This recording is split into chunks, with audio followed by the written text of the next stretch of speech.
Peuple révolutionnaire du Grand Sahel et d'Afrique, mon bonsoir à vous.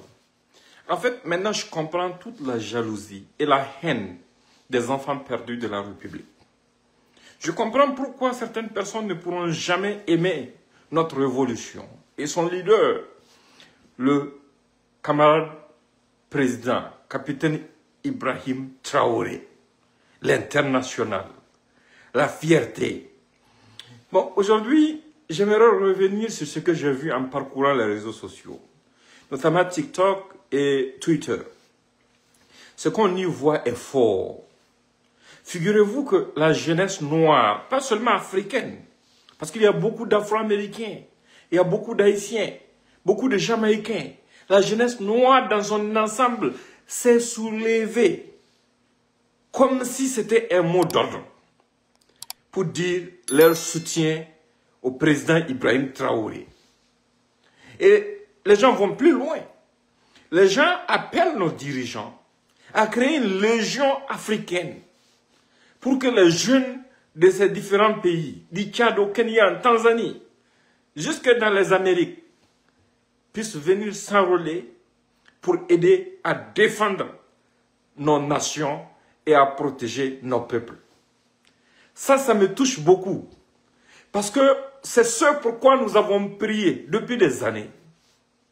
Parce que comme certains d'entre eux le répètent, on peut avoir des excuses concernant le cas de Lumumba et de Nkrumah.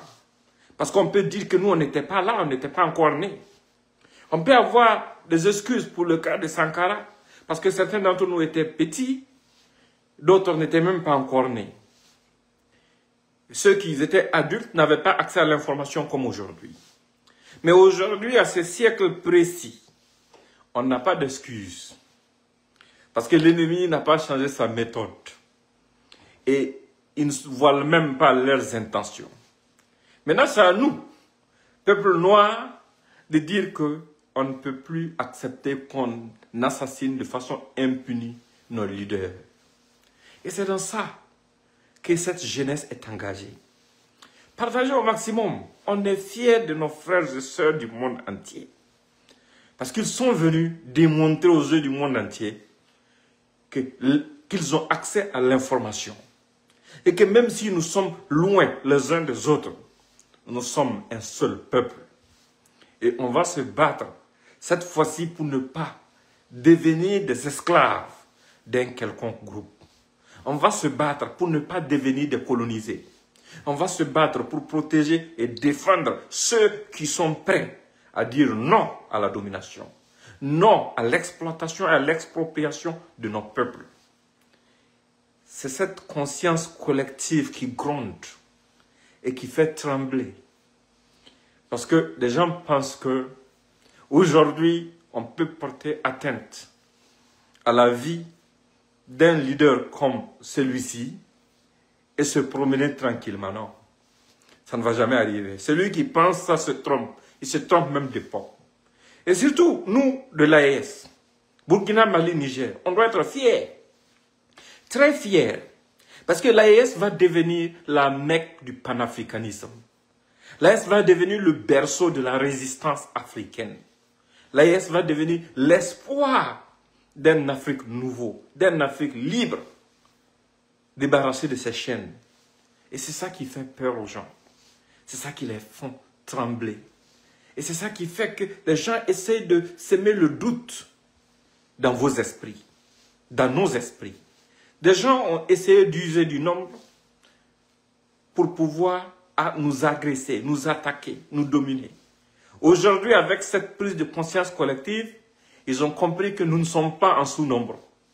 Parce que le président Traoré, à lui seul, incarne une valeur noire internationale, disons mondiale, que des gens ont reconnue, que des gens ont su repérer et identifier.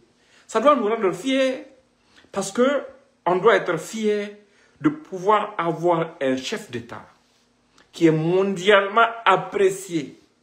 Et quand tu es burkinabé, quand tu voyages dans certains pays, automatiquement, dès qu'on verra ton passeport, tu verras le respect. Tu n'iras pas dans un pays où on saura que tu es burkinabé sans que les gens ne te parlent de lui. Nous sommes en train de vivre avec une légende vivante. C'est une bénédiction, c'est une opportunité. C'est pour ça que je ne cesse de vous le répéter. Prenons ce que nous sommes en train de faire comme combat très au sérieux. Parce que ce que nous sommes en train de faire actuellement là, ce n'est pas un petit combat. C'est l'histoire même que nous sommes en train de réécrire à notre avantage, à l'avantage des futures générations. C'est le chemin que nous sommes en train de montrer aux futures générations pour qu'elles puissent sortir de la domination, pour qu'elles puissent devenir des générations libres. Ça, il faut le retenir. Partagez le message au maximum. On est vraiment fiers parce que Dieu nous a fait grâce. Et nous profitons aussi de dire merci à nos forces combattantes qui, pendant que le monde entier nous soutient, pendant que notre pays a récupéré son aura d'antan, continue au front de se battre contre une agression lâche de bandits armés par la France.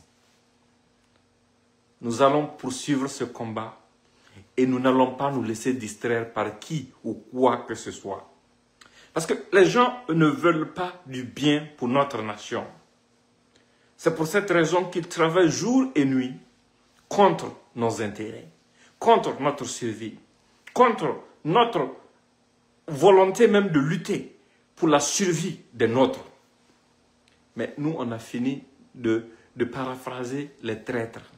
Non, on ne va plus parler d'eux. On ne va même plus les évoquer. Je vous invite à partir d'aujourd'hui à les ignorer. Focalisons-nous sur les victoires de nos braves. Focalisons-nous sur le soutien effectif et courageux que nos frères et sœurs du monde entier sont en train de nous apporter. Concentrons-nous sur tout ce que nos forces de défense et de sécurité fournissent comme effort pour que ce pays puisse s'en sortir. Pour que cette sous-région puisse retrouver sa gloire d'antan. Continuons le combat, parce que personne, je le dis bien, personne ne va mener ce combat à notre place. C'est notre pays, ce sont nos terres. Et il n'y a pas 3 camps, il y a 2 camps. Il y a le camp de la République et le camp des terroristes. Si les actes que tu poses ne vont pas dans le sens d'aider nos forces combattantes à réussir leur mission, il faut savoir que tu es dans le camp des terroristes. C'est tout. Il n'y a pas un 3e camp. Hein? Non, non, non, non, non. Il n'y a pas un 3e camp. Parce que quand on est face à une situation où on nous a imposé une guerre, il n'y a pas de temps pour tergiverger. Parce que tu n'as pas besoin de prendre du temps pour réfléchir avant d'agir. Non, il n'y a pas de temps pour douter. Tu te lèves et tu te défends. Et si tu te sens vraiment concerné par la guerre que des gens nous ont imposée, tu as obligation de défendre la mère patrie. Vaille que vaille, avec tous les moyens à ta disposition. Et c'est ce que nos braves sont en train de faire. Et c'est ce que vous êtes en train de faire. Et nous allons réussir. Nous allons vaincre. Parce que nous sommes un peuple déterminé. Nous sommes un peuple décidé à rester libre. Nous sommes un peuple d'insoumis. Personne ne fera de nous son esclave.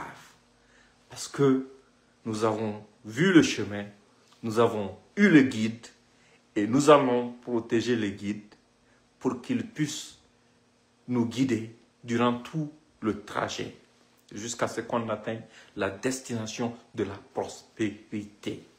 C'était ce message que j'avais pour vous. Je compte sur chacun d'entre vous pour le partager au maximum.